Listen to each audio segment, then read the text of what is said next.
Hello, everyone, and welcome to another Premier Injuries Daily Update. We're still in the midst of Game Week 12, and already we've got our eyes fixed and focused on the upcoming game week, which kicks off on Saturday. Now, before we get there, we do have a number of fixtures that will go ahead. I'll discuss some of the key talking points there. Fulham and Aston Villa. Alexander Mitrovic, we do expect to start. However, that ongoing foot problem hasn't healed 100%. After Saturday's game, Mitrovic said he is still bothered by that. Now, he did play 90 minutes last time out, but just be aware that Marco Silva could look to manage the striker's minutes if he does pick up a knock. For Aston Villa, Lucas Digne, he's hoping to return at the end of the month. He's targeting game week 14 when Villa take on Newcastle. That's a heel injury that was aggravated while away with the French national team. Initially, there was no time frame, but he has responded really well to conservative treatment. And like I say, his return is impending. Elsewhere, Leicester, they'll be without James Maddison and Johnny Evans on Thursday night, but hopefully both of those players will return on Sunday. Maddison serving a one-match ban after collecting 5 yellow cards. Johnny Evans would have missed the last 2 due to a calf complaint. For the visitors, Leeds United, Jess Marsh confirms that Junior Firpo will start at left back. The Spaniard has been managing ongoing injury problems throughout the preseason and into the season, but he is now fully fit, and he starts in the absence of Pascal Struijk. He picked up a knock last weekend, although hopeful that he will be okay for game week 13. Also in action, but it's not Premier League duty. They're in Europa competition, and that is Arsenal. Their game against Manchester City was postponed. They face PSV. Now, 2 talking points ahead of that game. Neither player was ruled out of part of his pre-match press conference. Mikel Arteta said he would make a late decision on Zinchenko and Martinelli. Now, we know Zinchenko has been sidelined in recent times with a calf complaint. We've seen Tomiyasu start a left back in the league, with Tierney getting the nod in Europe, whereas Gabriel Martinelli missed training on Wednesday due to reports of an illness. Again, nothing too serious. Whether he's included on Thursday night or not remains to be seen, but if he does, then we would expect a return to the matchday squad on Sunday. Now, we've heard from 2 managers already, so it's going to be a very, very busy day on Friday, and as always, we will be going live with myself and Jason McKenna with the predicted lineups, the team news and injury updates around about 2:50, where we're going through everything. So like I say, with a quick turnaround, with lots happening, it'll be worth following that one. But going back to today's, we've heard from interim boss Gary O'Neill at Bournemouth. Of course, they lost their first game in 7 at home to Southampton. Generally, the squad is in pretty good shape. A few bumps and bruises, nothing too serious. Only long-term absentees, Lloyd Kelly and David Brooks, missing. And we've also heard from Nottingham Forrest boss Steve Cooper. Henry Toffolo forced off with a hamstring problem on Tuesday evening.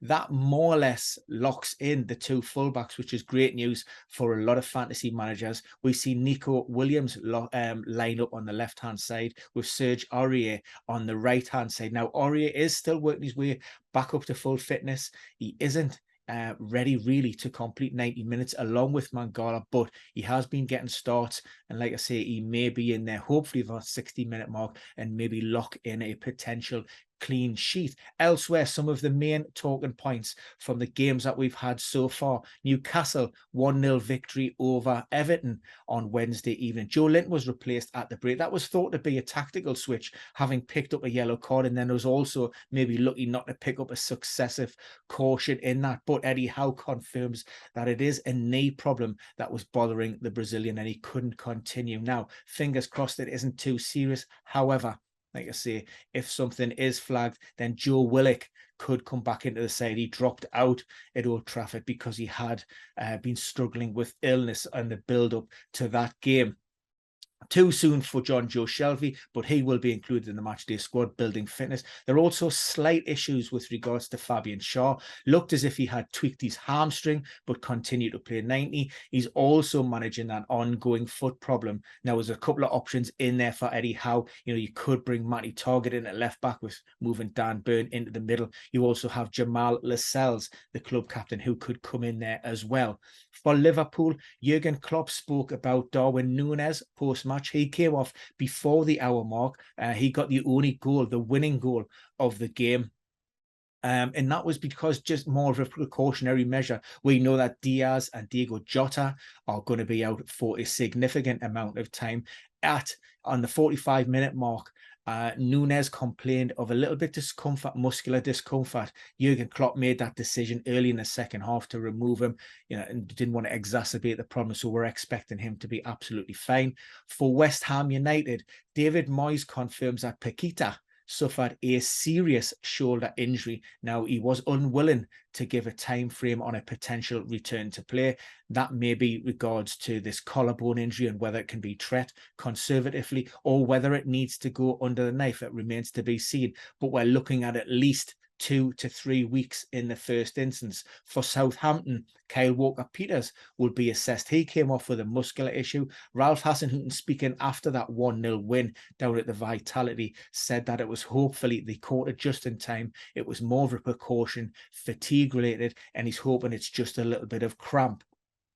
At Chelsea, Graham Potter, or Pep Potter as he's now known, continues to frustrate fantasy managers. Just the 5 changes on Wednesday evening, but included some big hitters in that. So just want to clarify a few of those absentees. Ben Chilwell, he was omitted from the matchday squad altogether. That didn't come as a massive surprise, of course. For the large part of this year, he's been working his way back from an ACL reconstruction. So it was just a case of managing his load. And we've seen Cucurella start midweek. Now Ben Chilwell should be back in that starting 11. Conor Gallagher, he came into that starting lineup, but he lasted barely 15-16 minutes. Thankfully, that wasn't an injury. That was forced due to illness. Graham Potter said that the midfielder felt as if he was going to be sick on the pitch and couldn't continue.